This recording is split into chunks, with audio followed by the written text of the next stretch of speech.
ஓம் சாந்தி. 9/9/2025 காலை முரளி பாப்தாதா மதுபன். இன்றைய சாக்கார முரளியுடைய முக்கியமான கருத்துக்களை நம்ம பார்க்கலாம். பாபா சொல்கிறாங்க, இனிமையான குழந்தைகளே, தங்கள் மீது தாங்களே கருணை காட்ட வேண்டும். படிப்பில் தீவிரமாக முன்னேறி செல்லுங்கள். எந்த ஒரு விகர்மத்தையும் கூட செய்து தங்களது பதிவேட்டினை கெடுத்து கொள்ளாதீர்கள் என்றார் பாபா. கேள்வி கேட்குறாங்க பாபா, இந்த உயர்ந்த படிப்பில் தேர்ச்சி பெறுவதற்காக முக்கியமான எந்த அறிவுரை கிடைக்கின்றது? அதற்காக எந்த விஷயத்தில் விசேஷ கவனம் தேவை? பதில் சொல்கிறாங்க பாபா, இந்த படிப்பில் தேர்ச்சி பெற வேண்டும் என்றால் கண்கள் மிக மிக தூய்மையானதாக இருக்க வேண்டும். ஏனெனில் இந்த கண்கள் தான் ஏமாற்றுகின்றன, குற்றமுடையதாக ஆகின்றது. சரீரத்தை பார்ப்பதால் தான் கர்ம இந்திரியங்களில் சஞ்சலத்தன்மை வருகின்றது. எனவே கண்கள் ஒரு பொழுதும் கிரிமினலாக இருக்கக்கூடாது. தூய்மையானவர்களாக ஆவதற்கு சகோதர சகோதரி என்ற உணர்வில் இருங்கள். நினைவு யாத்திரையின் மீது முழுமையான கவனம் கொடுங்கள் அப்படின்றார் பாபா. பாடல், மனிதனே பொறுமையாக இரு. ஓம் சாந்தி. யார் கூறினார்? எல்லையில்லாத தந்தை எல்லையில்லாத குழந்தைகளுக்கு கூறினார். எப்படி ஒரு மனிதர் நோயிற்றிருக்கும் பொழுது கொஞ்சம் பொறுமையாயிருங்க, உங்களது எல்லா துக்கங்களும் நீங்கி போய்விடும் என ஆறுதல் சொல்வது போல பாபா இந்த பழைய உலகத்தில் இன்னும் கொஞ்ச நாள் தான் பொறுமையாக இருங்க அப்படின்னு நமக்கு பொறுமை கொடுக்குறாரு. அவரை குஷியில் கொண்டு வருவதற்காக அந்த நோயில் இருக்கிறவங்களுக்கு ஆறுதல் அளிக்கப்படுவது போல் அதெல்லாம் எல்லைக்குட்பட்ட விஷயங்கள், இது எல்லை இல்லாத விஷயங்கள். சிவபாபாவிற்கு எவ்வளவு ஏராளமான குழந்தைகள் இருப்பார்கள். எல்லோரையும் துக்கத்திலிருந்து விடுவிக்க வேண்டும். இதுவும் குழந்தைகளாகிய நீங்கள் தான் அறிந்துள்ளீர்கள். நீங்கள் மறக்கக்கூடாது, அனைவருக்கும் சத்கதி அளிக்கும் வல்லலாவார். எனவே இதன் பொருள் அனைவரும் துர்கதியில் இருக்கிறார்கள் என்பதாகும்.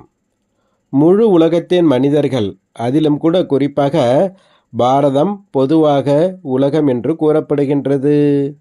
குறிப்பாக நீங்கள் சுகதாமம் செல்வீர்கள், மற்ற எல்லோரும் சாந்திதாமம் சென்று விடுவார்கள். உண்மையில் நாம் சுகதாமத்தில் இருக்கும் பொழுது மற்ற தர்மத்தினர் சாந்திதாமத்தில் இருந்தார்கள் என்பது புத்தியில் வருகின்றது.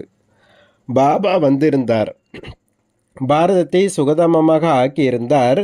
எனவே விளம்பரம் கூட இது போன்று செய்ய வேண்டும். ஒவ்வொரு 5000 வருடங்களுக்கு பிறகு நிராகார் சிவபாபா வருகிறார் என்பதை புரிய வைக்க வேண்டும் என்றார் பாபா. அவர் அனைவரின் தந்தை ஆவார். மற்ற எல்லோரும் சகோதரர்கள் ஆவார்கள். சகோதரர்கள் தான் தந்தையிடமிருந்து ஆசி பெறுவதற்காக புருஷார்த்தம் செய்கிறார்கள். அப்படியின்றி தந்தைமார்கள் புருஷார்த்தம் செய்கிறார்கள் என்பதல்ல. எல்லோரும் தந்தைகளாகிவிட்டார்கள் என்றால் பின் ஆஸ்தி யாரிடமிருந்து பெறுவார்கள்? சகோதரர்களிடமிருந்தா பெறுவார்கள்? அப்படியோ ஆக முடியாது. இதுவோ மிகவும் சுலபமான விஷயம் என்று இப்பொழுது நீங்கள் புரிந்துள்ளீர்கள். சத்யுகத்தில் ஒரே ஒரு தேவி தேவதா தர்மம் இருக்கும். மற்ற எல்லா ஆத்மாக்களும் முக்திதாமத்திற்கு சென்றுவிடுவார்கள்.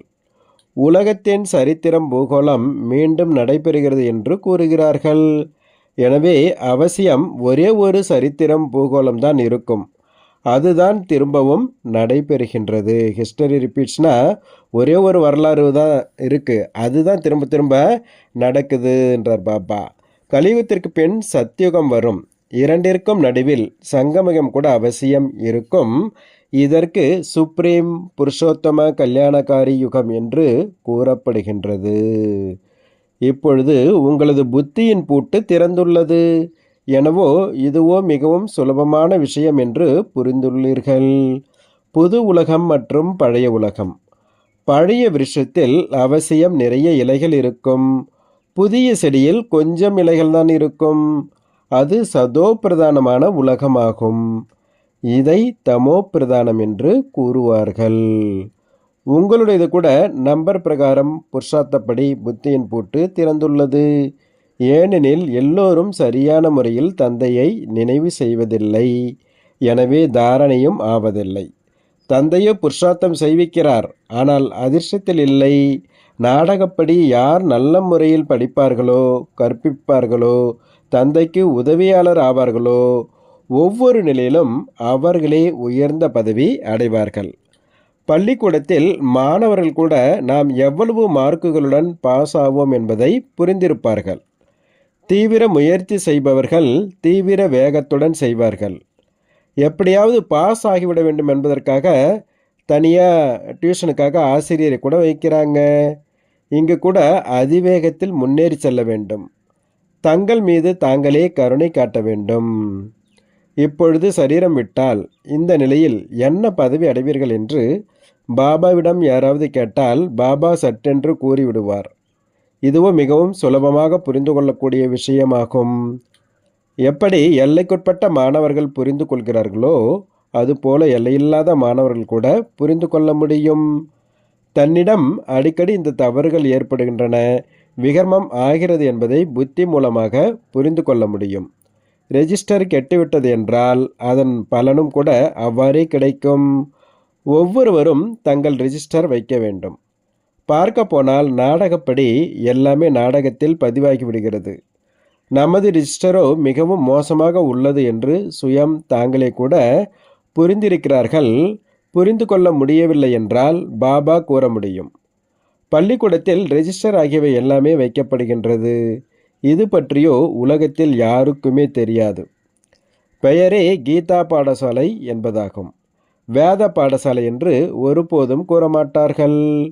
வேதங்கள், உபனிஷத்துக்கள், கிரந்தங்கள் ஆகிய எவற்றையுமே பாடசாலை என்று கூறமாட்டார்கள். பாடசாலை என்றாலே லட்சியம் உள்ளது.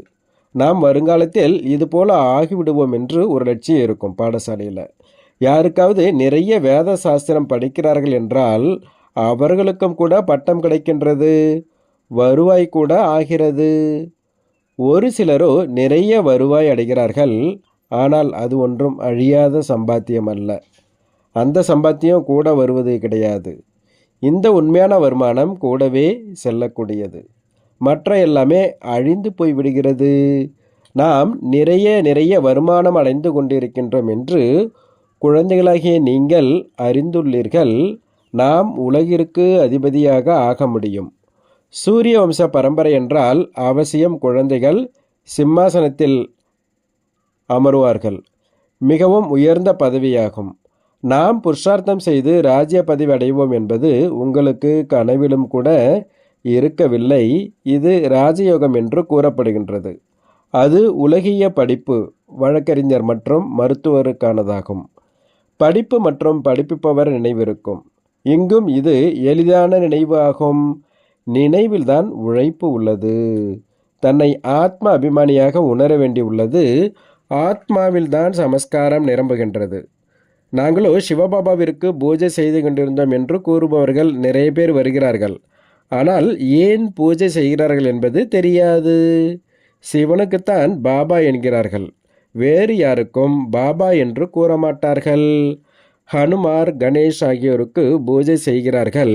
பிரம்மாவிற்கு பூஜையாவதில்லை. அஜ்மீரில் கோவில் இருக்கிறது தான். பிரம்மா கோயில் இருக்குது அஜ்மீரில். அங்கு இருக்கும் ஒரு சில பிராமணர்கள் பூஜை செய்து கொண்டிருக்கக்கூடும். மற்றபடி மகிமையை ஒன்றும் கிடையாது என்றார் பாபா. ஸ்ரீகிருஷ்ணருக்கு, லட்சுமி நாராயணருக்கு எவ்வளவு மகிமை பாடல்கள் உள்ளது. பிரம்மாவின் பெயர் இல்லை. ஏனெனில் பிரம்மாவோ இச்சமயம் கருமையாக உள்ளார்.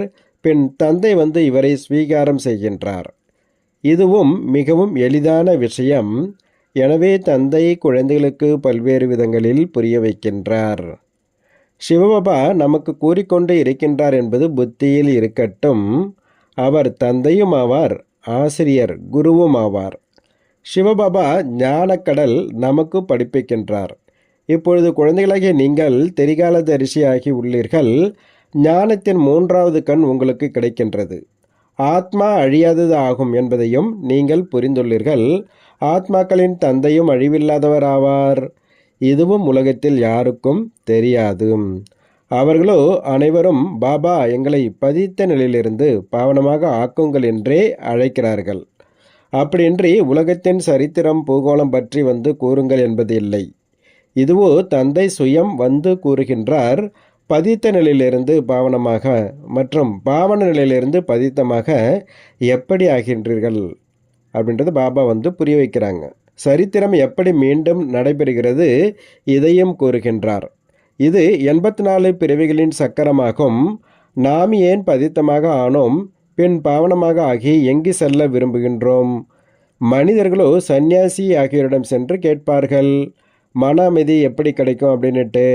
அப்படின்றி நாங்கள் சம்பூர்ண நிர்விகாரி பாவனை எப்படி ஆகலாம் என்று அங்கே கேட்க மாட்டாங்க. இப்படி கூறுவதில் வெட்கம் ஏற்படுகின்றது. தந்தை புரிய வைக்கின்றார், இப்பொழுது நீங்கள் அனைவரும் பக்தைகள் ஆவீர்கள். நான் பகவான் மணமகனாவேன், நீங்கள் மணமகள்கள் ஆவீர்கள். நீங்கள் எல்லோரும் என்னை நினைவு செய்கிறீர்கள். மிகவும் அழகானவன், முழு உலகத்தின் மனிதர்களையும் அழகானவர்களாக ஆக்குகின்றேன். சொர்க்கம்தான் உலகத்தின் அதிசயமாகும். இங்கு 7 அதிசயங்களை கணக்கெடுக்கிறார்கள். சத்துவத்தில் உள்ள ஒரே ஒரு சொர்க்கம்தான் உலகத்தின் அதிசயம் ஆகும். தந்தையும் ஒருவர், சொர்க்கமும் ஒன்றுதான். அதை எல்லா மனிதர்களும் நினைவு செய்கிறார்கள். இங்கோ எதுவும் அதிசயம் இல்லை. இப்போது சுகத்தின் நாட்கள் வந்து கொண்டிருக்கின்றன என்ற தைரியம் குழந்தைகளாகிய உங்களுக்கு உள்ளது. பாபா சொல்கிறாங்க, இந்த பழைய உலகத்தின் விநாசமானால்தான் சொர்க்கத்தின் ராஜ்யம் கிடைக்கும் என்பதை நீங்கள் புரிந்துள்ளீர்கள். இப்பொழுது இன்னும் ராஜ்யம் ஸ்தாபனை ஆகவில்லை. ஆம், பிரஜைகள் உருவாகி கொண்டே இருக்கிறார்கள். சேவையை எப்படி அதிகரிக்க முடியும், அனைவருக்கும் எப்படி செய்தி கொடுக்கலாம் என்று குழந்தைகள் தங்களுக்குள் கலந்தாலோசிக்கிறார்கள். தந்தை ஆதி சனாதன தேவி தேவதா தர்மத்தின் ஸ்தாபனை செய்கின்றார், மற்ற அனைத்தின் விநாசம் செய்விக்கின்றார். அப்பேற்பட்ட தந்தையை நினைவு செய்ய வேண்டும் அல்லவா? அந்த தந்தை நம்மை ராஜதிலகம் பெறுவதற்கு உரிமை உடையவர்களாக ஆக்கி மற்ற அனைத்தையும் விநாசம் செய்வித்து விடுகின்றார். இயற்கை சேதங்கள் கூட நாடகத்தில் பதிவாகி உள்ளன. இப்படியெல்லாம் ஆகாமல் உலகத்தின் விநாசம் ஏற்பட முடியாது. இப்பொழுது உங்களுடைய பரீட்சை மிகவும் நெருக்கத்தில் உள்ளது என்று தந்தை கூறுகின்றார். மரண உலகத்திலிருந்து நல்ல முறையில் எந்தளவு படிப்பீர்கள் மற்றும் கற்பிப்பீர்களோ அந்தளவு உயர்ந்த பதவி அடைவீர்கள். ஏனெனில் உங்களுடைய பிரஜைகளை உருவாக்கி விடுகிறீர்கள். புருஷார்த்தம் செய்து அனைவருக்கும் நன்மை செய்ய வேண்டும். தானம் வீட்டிலிருந்து துவங்க வேண்டும். இது நியமமாகும். முதலில் நண்பர்கள், உறவினர்கள், பரம்பரையினர் ஆகியோர்தான் வருவார்கள். பின்னால் பொதுமக்கள் வருவார்கள். ஆரம்பத்தில் கூட அவ்வாறே ஆகியது. மெதுவாக எண்ணிக்கை அதிகமானது. பிறகு குழந்தைகள் தங்குவதற்காக பெரிய வீடு அமைக்கப்பட்டது. அதற்கு ஓம் நிவாஸ் என்று பெயர் வைக்கப்பட்டது. குழந்தைகள் வந்து படிக்க முற்பட்டார்கள். இவை எல்லாமே நாடகத்தில் அமைக்கப்பட்டு இருந்தது. இது மீண்டும் திரும்ப நடக்கும். இதை யாரும் மாற்ற முடியாது. இந்த படிப்பு எவ்வளவு உயர்ந்ததாகும். நினைவு யாத்திரையே முக்கியமானது. முக்கியமாக கண்கள் தான் மிகவும் ஏமாற்றுகின்றன. கண்கள் குற்றமுடையதாக ஆகும் பொழுதே சரீரத்தின் கர்மேந்திரியங்கள் சஞ்சலமாகி விடுகின்றன. யாராவது ஒரு நல்ல பெண்ணை பார்த்தார்கள் என்றால் அவ்வளவுதான், அதில் மாட்டிக்கொண்டு விடுகிறார்கள். இதுபோல உலகத்தில் நிறைய சம்பவங்கள் நடக்கின்றன. இக்கால குருவிற்கு கூட குற்றப்பார்வை ஆகிவிடுகிறது. இங்கோ குற்றப்பார்வை முற்றிலும் இருக்கக்கூடாது என்று தந்தை கூறுகின்றார். சகோதர சகோதரியாகி இருந்தீர்கள் என்றால் பவித்திரமாக இருக்க முடியும். மனிதர்களுக்கு என்ன தெரியும்? அவர்களோ கிண்டல் செய்வார்கள். சாஸ்திரங்களிலோ இந்த விஷயங்கள் இல்லை. இந்த ஞானம் மறைந்து போய்விடுகிறது என்று தந்தை கூறுகின்றார். பின்னால் துவாபர யுகம் முதல் இந்த சாஸ்திரங்கள் ஆகியவை அமைந்துள்ளன. தந்தையை நினைவு செய்தீர்கள் என்றால் விகர்மங்கள் விநாசமாகிவிடும் என்ற முக்கியமான விஷயத்தை இப்பொழுது தந்தை கூறுகின்றார். தங்களை ஆத்மா என்று உணருங்கள். நீங்கள் 84 பிறவிகளின் சக்கரத்தை சுற்றி வந்துள்ளீர்கள். இப்பொழுது மீண்டும் உங்களது ஆத்மா தேவதையாகி கொண்டிருக்கின்றது. சிறிய ஆத்மாவிற்குள் 84 பிறவிகள் பதிவாகி உள்ளது. அதிசயம் அல்லவா? இப்பேற்பட்ட உலகத்தின் அதிசயம் பற்றிய விஷயங்களை தந்தையே வந்து புரிய வைக்கின்றார். ஒருவருக்கு 84 பிறவிகள், ஒருவருக்கு 50-60 பிறவிகளின் பாகம் உள்ளது. பரம்பிதா பரமாத்மாவிற்கு கூட பாகம் கிடைத்துள்ளது. டிராமா அனுசாரம் இது அனாதி அவினாஷி நாடகமாகும். எப்பொழுது ஆரம்பமாகியது, எப்பொழுது முடியப் போகிறது என்பதை கூற முடியாது. ஏனெனில் இது அனாதி அவினாஷி டிராமா ஆகும். இந்த விஷயங்கள் யாருக்குமே தெரியாது. பாபா தாரணிக்கான முக்கிய சாரம் சொல்கிறாங்க. இப்பொழுது பரீட்சைக்கான நேரம் மிகவும் அருகாமையில் உள்ளது. எனவே புருஷார்த்தம் செய்து தனக்கும் மற்ற அனைவருக்கும் நன்மை செய்ய வேண்டும், படிக்க வேண்டும் மற்றும் படிப்பிக்க வேண்டும். தானம் வீட்டிலிருந்து துவங்குகின்றது. ரெண்டாவது பாயிண்ட்டு, ஆத்ம அபிமானியாகி அழியாத உண்மையான வருமானத்தை சேமிப்பு செய்ய வேண்டும். தங்களது ரெஜிஸ்டர் வைக்க வேண்டும். ரெஜிஸ்டர் கெட்டுவிடும் வகையில் எந்த விக்ரமமும் ஆகக்கூடாது. பாபா வரதானம் கொடுக்குறாங்க. அனைவருக்கும் ஊக்கம் உற்சாகத்தின் சகயோகம் அளித்து சக்திசாலி ஆக்கிவிடும் உண்மையான சேவாதாரி ஆவீர்களாக. சேவாதாரி என்றால் அனைவருக்கும் ஊக்கம் உற்சாகத்தின் சகயோகம் அளித்து சக்திசாலியாக ஆக்கக்கூடியவர்கள். இப்பொழுது நேரம் குறைவாக உள்ளது. மேலும் படைப்பு அதிகமாக வரப்போகிறார்கள். நிறைய பேர்கள் வந்துவிட்டார்கள் என்ற அந்த எண்ணிக்கையில் மட்டும் மகிழ்ச்சி பட்டு கொள்ளாதீர்கள். இப்பொழுது எண்ணிக்கை அதிகரிக்கப் போகின்றது. எனவே நீங்கள் எடுத்த பாவனைக்கு கைமாறு கொடுங்கள். வரக்கூடிய பலவீனமான ஆத்மாக்களுக்கு சகயோகம் அளித்து அவர்களை சக்திசாலியாக ஆடாத அசையாதவர்களாக ஆக்குங்கள். அப்பொழுதுதான் உண்மையான சேவாதாரி என்று கூறுவார்கள். ஸ்லோகன் சொல்கிறாரு, ஆத்மாவை எப்பொழுது வேண்டுமோ, எங்கு வேண்டுமோ மற்றும் எப்படி வேண்டுமோ அப்படி நிலைத்திருக்க செய்வதுதான் ஆன்மீக ட்ரில் ஆகும். நல்லது. ஓம் சாந்தி, ஓம் சாந்தி, ஓம் சாந்தி. நன்றி பாபா.